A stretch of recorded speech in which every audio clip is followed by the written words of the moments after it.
সারা যখন রিক্সা চালাইতাম তখন যে কি কষ্ট, মাথাটাই নষ্ট। খারে মাসি সারি আগে না গাড়ি, এই ব্রিজ থেকে তুলছি ভাড়া, আসরের আজান দিলে উঠাইছি ভাড়া, হালুয়া ঘাট গেছি, ওইখানে প্যাসেঞ্জার নামায়া শরীরে ফেলছি গামায়া।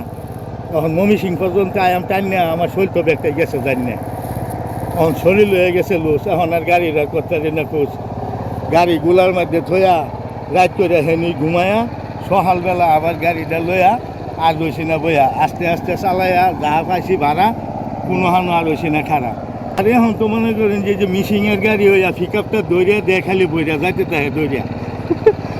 আগে খারি হয়ে মাসি সারি আগেছে না গাড়ি, গাড়ি লাগছে বাড়ি, তারপরেও যান পড়ছে না অত তাড়াতাড়ি। এই যে করছি লাউ, ঠিক মতন লাউয়ের হয়েছে না বাউ, পানি দেওয়ার নাই বাউ। এই যে মোটরওয়ালারা পিছিয়ে করে গিয়ে হাউকাও, এরপরেও পাই না ঠিক মতনের ভাড়া। এই যে একজন যে দিছি কই আমুক টাকা থেকে মিশিং আইব লইয়া, কই আর 4 দিন থাকুন বইয়া, পরে আমি দেড় পানিটা দিয়ে 4 দিনে